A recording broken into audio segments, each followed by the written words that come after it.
Hi welcome to competitive cracker.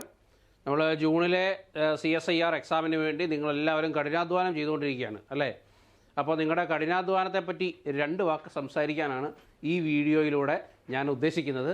അപ്പോൾ നിങ്ങളുടെ ഇതിൻ്റെ ടൈറ്റിൽ ഒന്ന് നോക്കിയേ, hard work is not the problem in CSIR net. കഠിനാധ്വാനമല്ല നമ്മുടെ പ്രശ്നം, മറ്റെന്തോ ആണ് എന്നാണ് ഞാൻ ഉദ്ദേശിക്കുന്നത്. ഓക്കെ, അപ്പോൾ നിങ്ങൾ വിചാരിക്കും കഠിനാധ്വാനം ചെയ്യണ്ടേ എന്നാണോ?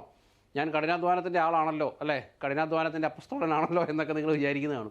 പക്ഷേ അങ്ങനെയല്ല. നിങ്ങൾ ഹാർഡ് വർക്ക് ചെയ്യുന്ന കൂടെ സ്മാർട്ട് വർക്ക് ചെയ്യണം എന്നുള്ള ഒരു കാര്യം, ഒരു മെസ്സേജ് തരിക എന്നുള്ളതാണ് ഈ വീഡിയോയുടെ ഒരു പ്രധാന ഉദ്ദേശം. ഓക്കെ, സോ നോക്കുക, hard work is not the problem. In fact most CSIR net aspirants work too hard. ഞാൻ നമ്മുടെ കുട്ടികളെ ഇത്രയും കാലം കൊണ്ട് അനലൈസ് ചെയ്യുന്നതിൽ നിന്ന് ഞാൻ മനസ്സിലാക്കുന്നത്, ഒരു CSIR നെറ്റ് പാസ്സാവണമെന്ന നല്ല ആഗ്രഹമുള്ള ഒരു കുട്ടി പോലും ഇന്ന് വരെ ഉഴപ്പി കണ്ടിട്ടില്ല.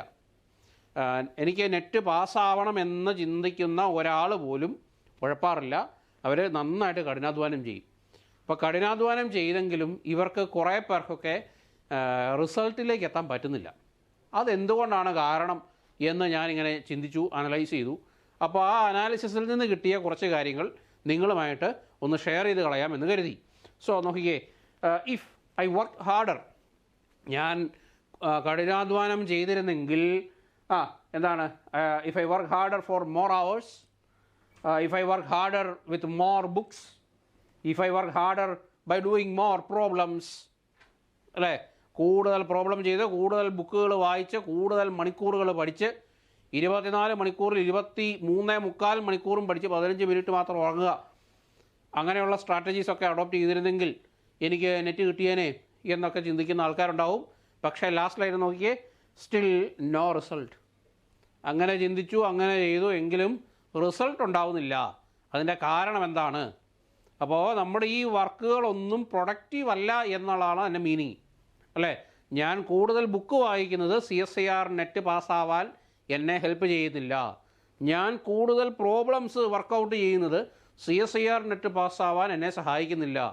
ഞാൻ കൂടുതൽ മണിക്കൂറുകളിരുന്ന് പഠിക്കുന്നത്, വിശ്രമം പോലും ഇല്ലാതെ ഇരുന്ന് പഠിക്കുന്നത് എന്നെ CSIR നെറ്റ് പാസ്സാക്കാൻ സഹായിക്കുന്നില്ല എന്നുള്ള നഗ്ന സത്യം ഇതാ, അല്ലേ? ഇതാണ് നമുക്ക് എല്ലാവർക്കും അനുഭവം ഉള്ളതാണ്. ഞാൻ ഇത്രയും കഷ്ടപ്പെട്ടിട്ടും എനിക്ക് റിസൾട്ട് കിട്ടുന്നില്ല.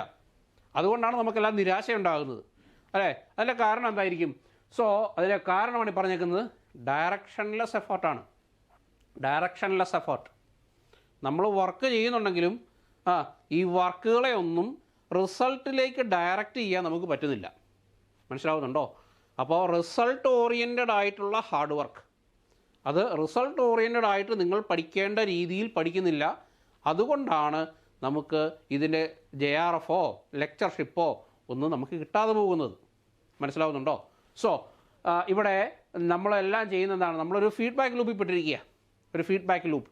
നമ്മൾ ഹാർഡ് വർക്ക് ചെയ്യുന്നു, പരാജയപ്പെടുന്നു, വീണ്ടും ഹാർഡ് വർക്ക് ചെയ്യുന്നു, വീണ്ടും പരാജയപ്പെടുന്നു, വീണ്ടും ഹാർഡ് വർക്ക് ചെയ്യുന്നു, വീണ്ടും പരാജയപ്പെടുന്നു. ഇതൊരു ലൂപ്പാണ്. ഈ ലൂപ്പിൽ നിന്ന് നമുക്കൊന്ന് പുറത്ത് കടക്കാൻ പറ്റണം. അങ്ങനെ പുറത്ത് കടന്നെങ്കിൽ മാത്രമേ നമുക്കത് റിസൾട്ടിലേക്ക് കൺവേർട്ട് ചെയ്യാൻ പറ്റുള്ളൂ. ആ ഒരു കൺവേർഷൻ റേഷ്യോ വളരെ കുറവാണ്. അതിൻ്റെ കാരണം കുട്ടികൾക്ക് സത്യങ്ങൾ അറിയത്തില്ല എന്നുള്ളതാണ്. ഓക്കെ, സോ ഇവിടെ എറർ ട്രാക്കിംഗ് മെക്കാനിസം ഇല്ല. നിങ്ങൾ ചെയ്യുന്നത് തെറ്റാണ് എന്ന് മുഖത്ത് നോക്കി പറയാൻ ഒരാളില്ല.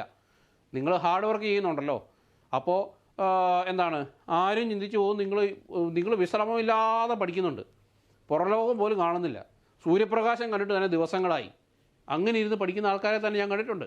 സോ അങ്ങനെ ഇരുന്ന് പഠിച്ചു കഴിഞ്ഞാൽ റിസൾട്ട് കിട്ടുമോ? ഇല്ല. അപ്പോൾ നിങ്ങൾ ചെയ്യുന്നത് തെറ്റാണ്. നിങ്ങൾ ഇങ്ങനെയല്ല പഠിക്കേണ്ടത്. നിങ്ങളുടെ സ്ട്രാറ്റജി ഇങ്ങനെയല്ല.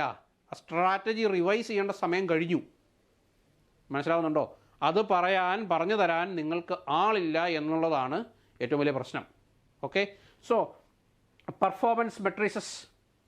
നിങ്ങളുടെ പെർഫോമൻസ് അസസ് ചെയ്യാനോ, നിങ്ങളെ ആ പെർഫോമൻസ് അനുസരിച്ച് ഒന്ന് റീഡയറക്റ്റ് ചെയ്യാനോ, നിങ്ങളുടെ ടെസ്റ്റുകളിലെ പെർഫോമൻസ്, അസൈൻമെൻറ്റുകളിലെ പെർഫോമൻസ്, ക്യുമുലേറ്റീവ് എക്സാമുകളിലെ പെർഫോമൻസ്, അതിനനുസരിച്ച് ഒന്ന് അസസ് ചെയ്തിട്ട് നിങ്ങൾ ഇങ്ങനെയല്ല ഈ രീതിയിൽ പോകൂ എന്ന് നിങ്ങളെ ഒന്ന് വഴിതിരിച്ചു വിടാനോ നിങ്ങൾക്ക് ആളില്ലാതായി പോകുന്നു.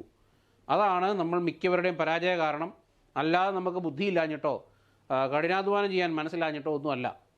നമ്മളെ കൈപിടിച്ച് നടത്താൻ ആളില്ല, നമ്മളൊന്ന് മെൻറ്റർ ചെയ്യാൻ നമുക്ക് ആളില്ല, ഒന്ന് മോൾഡ് ചെയ്തെടുക്കാൻ ആളില്ല. അതാണ് പ്രശ്നം. ഓക്കെ, സോ അപ്പോൾ നോക്കിക്കേ, ഇത് digging deeper is not equal to finding water.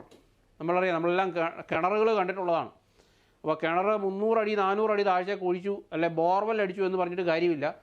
നമ്മൾ ഉറവയുള്ളിടത്ത് നോക്കി കിണർ കുഴിച്ചില്ലെങ്കിൽ നമുക്ക് വെള്ളം കിട്ടുമോ? ഇല്ല. നിങ്ങൾ കുഴിച്ച് അങ്ങേറ്റത്തെത്തിയെന്ന് പറഞ്ഞാലും വെള്ളം കിട്ടാൻ ഒരു സാധ്യതയുമില്ല. ഉറവയില്ലെങ്കിൽ വെള്ളം കിട്ടില്ല. അതാണ് പറഞ്ഞത്, directionless effort ends up in vain. നഷ്ടത്തിലേ അവസാനിക്കൂ. Okay, so if direction is wrong, effort multiplies failure. മനസ്സിലാവുന്നുണ്ടോ? അപ്പം നമ്മൾ ആ ഡയറക്ഷനിലല്ല പോകുന്നതെങ്കിൽ, റിസൾട്ടിൻ്റെ ഡയറക്ഷനിലല്ല നിങ്ങളുടെ സഞ്ചാരമെങ്കിൽ, ഹാർഡ് വർക്ക്, നിങ്ങൾ ചെയ്യുന്ന ഹാർഡ് വർക്ക് ഫെയിലിയറിനെ കൂടുതൽ ദുഷ്കരമാക്കും. അതായത് ഫെയിലിയർ വീണ്ടും ക്രൂരമായിട്ട് മാറും. അതായത് നിങ്ങളുടെ പരാജയം വീണ്ടും അമ്പേ പരാജയമായി മാറും, പടുകുഴിയിലോട്ട് വീഴും. അതുകൊണ്ട് ഡയറക്ഷൻ മനസ്സിലാക്കുക. നിങ്ങൾ സഞ്ചരിക്കുന്ന വഴി ശരിയാണോ തെറ്റാണോ എന്ന് പ്രോപ്പറായിട്ട് അനലൈസ് ചെയ്യുക. അതിന് നിങ്ങൾ ടീച്ചേഴ്സിൻ്റെ സഹായം തേടണം. ടീച്ചേഴ്സിൻ്റെ സഹായമില്ലാതെ ഒന്നും ചെയ്യാൻ പറ്റത്തില്ല. നിങ്ങൾ തന്നെ ഇരുന്ന് പ്രിപ്പയർ ചെയ്യണം. പ്രിപ്പയർ ചെയ്യുന്ന ആൾക്കാരുണ്ടാവും. അപ്പം അങ്ങനെ പ്രിപ്പയർ ചെയ്യുമ്പോൾ നമുക്ക് വേറൊരാളുടെയും എക്സ്റ്റേണൽ ഹെൽപ്പ് നമുക്ക് കിട്ടത്തില്ല. ഇപ്പം ഞങ്ങളെയൊക്കെ വിളിക്കുമ്പോൾ കുട്ടികളോടൊക്കെ നമ്മൾ പറയാറുണ്ട്, ആ വഴിയല്ല ഈ വഴി പോകണം. അപ്പോൾ നമ്മളൊരു 10 പേരോട് സംസാരിച്ച് കഴിഞ്ഞാൽ അതിൽ ഒരു 8 പേര് ശരിയാണ് സാർ, അതെങ്ങനെയാണ്. പക്ഷെ ഒരു 2 പേര് അവരുടെ വഴി തെറ്റാണെന്ന് പറഞ്ഞു കഴിയുമ്പോൾ നമ്മൾ വളരെ ഹാർഷായിട്ടുള്ളൊരു ട്രൂത്ത് അവരുടെ മുഖത്ത് നോക്കി പറയുക.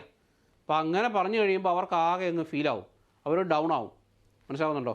അങ്ങനെ സംഭവിക്കുന്നുണ്ട്. അങ്ങനെ സംഭവിക്കുന്നില്ല എന്നല്ല, സംഭവിക്കുന്നുണ്ട്. അപ്പോൾ അങ്ങനെ വഴി തിരിഞ്ഞു പോകുന്ന 8 പേരിൽ ഒരു 4-5 പേർക്ക് നെറ്റ് കിട്ടാറുണ്ട്. ബാക്കി 3-4 പേര് അടുത്ത അറ്റംപ്റ്റിൽ നെറ്റ് കിട്ടാറുണ്ട്. അപ്പോൾ അവർ നെറ്റ് കിട്ടി കഴിയുമ്പോൾ നമ്മളോട് പറയും, നമ്മുടെ അന്ന് അങ്ങനെ ഒന്ന് പറഞ്ഞു തന്നതുകൊണ്ട് നമ്മുടെ കാര്യങ്ങൾ എളുപ്പമായിട്ട് പോയി എന്ന് പറയും. മനസ്സിലാവുന്നുണ്ടോ? അപ്പോൾ നിങ്ങളുടെ ഡയറക്ഷനെ റിസൾട്ട് ഓറിയൻറ്റഡ് ആക്കി മാറ്റുക. നിങ്ങളുടെ കഠിനാധ്വാനം റിസൾട്ടിലേക്ക് കൺവേർട്ട് ആവുന്നുണ്ടോ എന്ന് എപ്പോഴും പരിശോധിച്ചുകൊണ്ടിരിക്കുക. എന്തെങ്കിലും സംശയം ഉണ്ടെങ്കിൽ ഞങ്ങളോട് ചോദിക്കുക, ഞങ്ങൾ സഹായിക്കാം. ഓക്കെ, സോ നോക്കിക്കേ, CSIR net needs a system, not motivation. അല്ലേ? രാവിലെ മുതൽ വൈകുന്നേരം വരെ നമ്മൾ മോട്ടിവേഷണൽ വീഡിയോസ് ഇഷ്ടം പോലെ കാണുന്നതാണ്. യൂട്യൂബ് തുറന്നാൽ മോട്ടിവേഷണൽ വീഡിയോസ് ഇഷ്ടം പോലെയുണ്ട്. ചാണക്യൻ്റെ മുതൽ ഇന്നത്തെ കാലത്തുള്ള അഭിനവ ചാണക്യന്മാരുടെ വരെ ഇഷ്ടംപോലെ വീഡിയോസ് നമ്മൾ കാണുന്നതാണ്. ഇതിനൊന്നും ഒരാവശ്യവും ഇല്ല. നമ്മുടെ മനസ്സിൽ നിന്നൊരു മോട്ടിവേഷൻ വരാതെ പുറമേ നിന്നുള്ളവരുടെ മോട്ടിവേഷൻ കണ്ടിട്ട് ഒരു കാര്യവും ഇല്ല. മനസ്സിലാവുന്നുണ്ടോ? സോ സിസ്റ്റം, അപ്പോൾ CSIR സിസ്റ്റം എന്താണ്? Targeted units. നിങ്ങൾ ചില യൂണിറ്റുകളെ ടാർഗറ്റ് ചെയ്യണം. അപ്പോൾ ഞാൻ ടാർഗറ്റ് ചെയ്യുന്നത് കോർ ഫിസിക്സിലായിരിക്കും, classical, mathematical, quantum, electromagnetic theory, statistical. നിങ്ങൾ വേറെ യൂണിറ്റുകളായിരിക്കും നിങ്ങൾ ടാർഗറ്റ് ചെയ്യുന്നത്. അപ്പോൾ targeted units. Then PYQ analytics, previous year questions പ്രോപ്പറായിട്ട് അനലൈസ് ചെയ്യണം, ട്രെൻഡ് മനസ്സിലാക്കണം. ഔട്ട് ഓഫ് ട്രെൻഡായിട്ട് പഠിച്ചിട്ട് ഒരു കാര്യവും ഇല്ല. Then weekly evaluation. അപ്പോൾ ആ വീക്ക്ലി ഇവാലുവേഷൻ എന്നുള്ളതും ഇമ്പോർട്ടൻ്റാണ്. അപ്പോൾ നിങ്ങൾ തന്നെ ഇരുന്ന് പഠിക്കുമ്പോൾ നമുക്ക് വരുന്ന പ്രശ്നം, നമുക്ക് ഈ ഇവാലുവേഷൻ നടത്താനോ യൂണിറ്റുകൾ എങ്ങനെ ടാർഗറ്റ് ചെയ്യണമെന്ന് നിങ്ങളെ ഹെൽപ്പ് ചെയ്യാനോ ഇതിനൊന്നും ഒരാളും നിങ്ങളെ സഹായിക്കാനില്ല എന്നുള്ളതാണ്. അപ്പോൾ നമ്മൾ ഇത്രയും കാലം കൊണ്ട് ഈ ഫീൽഡിൽ നിൽക്കുന്നത് കൊണ്ട് നമുക്ക് മനസ്സിലാവും, ഒരു കുട്ടിയെ മനസ്സിലാവും, എക്സാമിനെ മനസ്സിലാവും. അപ്പോൾ ആ കുട്ടിയെ എക്സാമിലേക്ക് മോൾഡ് ചെയ്തെടുക്കാൻ നമുക്ക് എളുപ്പമാണ്. Provided you should be in constant touch with us. അപ്പോൾ അങ്ങനെ ഒരു ടച്ചിലുണ്ടെങ്കിൽ നമുക്ക് പ്രോപ്പറായിട്ട് നിങ്ങളെ ഗൈഡ് ചെയ്ത് കൊണ്ടുപോകാൻ പറ്റും. റിസൾട്ടിലേക്ക് സുഖമായിട്ട് നിങ്ങളെ കൺവേർട്ട് ചെയ്യാം. ഓക്കെ, സോ അപ്പോൾ നിങ്ങൾ നോക്കുക, motivation is emotional, CSIR net is logical.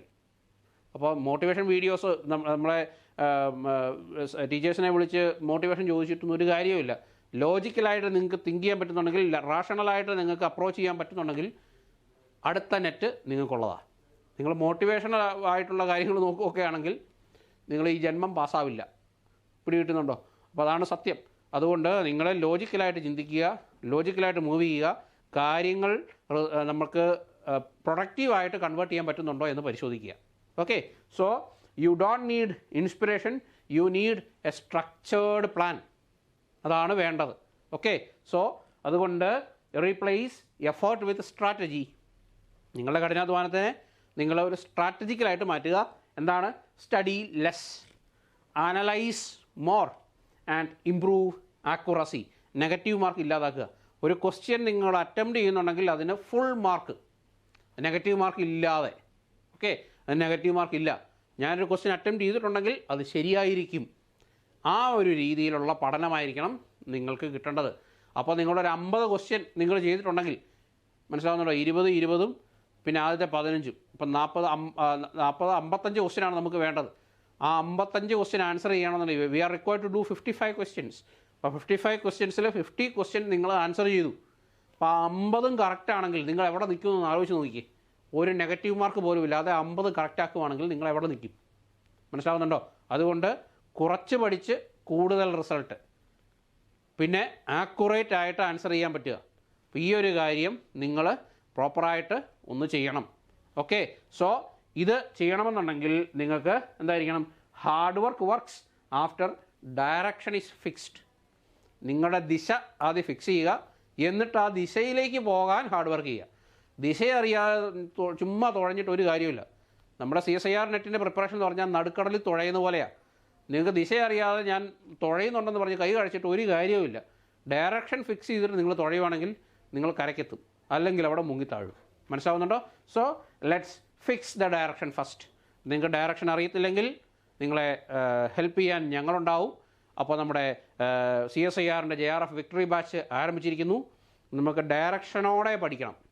Okay, അപ്പോൾ ആ ഡയറക്ഷനോടെ പഠിക്കാൻ ഞങ്ങൾ നിങ്ങളെ സഹായിക്കാം. അപ്പോൾ സഹായിക്കാനായിട്ട് നമ്മുടെ ലൈവ് ക്ലാസ്സുകളുണ്ട്, റെക്കോർഡഡ് ക്ലാസ്സുകൾ ഇഷ്ടംപോലെ നമുക്ക് ആപ്പിലുണ്ട്, ഡെയിലി ആക്ടിവിറ്റീസ് ഉണ്ട്, വീക്കിലി 2 എക്സാമുകൾ നടത്തുന്നുണ്ട്, മന്ത് എൻഡിൽ റിവിഷൻ എക്സാമുകളുണ്ട്, ഓരോ പേപ്പറുകൾ തീരുമ്പോഴും ക്യുമുലേറ്റീവായിട്ട് എക്സാമുകൾ നടത്തുന്നുണ്ട്, പിന്നെ അവസാനം മോഡൽ എക്സാമുകളുണ്ട്. ഇതെല്ലാം നിങ്ങളെ ഡയറക്ഷൻ ഒരു ദിശയിലേക്ക് നിങ്ങളെ നയിക്കുന്നതാണ്. സക്സസ് എന്നുള്ള ഒരു ദിശയിലേക്ക് നിങ്ങളെ നയിക്കുന്നതാണ്. മനസ്സിലാവുന്നുണ്ടോ? അപ്പോൾ JRF എന്ന കരയ്ക്കെത്താൻ ഞങ്ങൾ നിങ്ങളെ സഹായിക്കാം. സോ ഞാൻ നിങ്ങളെ നമ്മുടെ JRF വിക്ടറി ബാച്ചിലേക്ക് സ്വാഗതം ചെയ്യുന്നു. Wish you all the best and we will see you with another video. Thank U.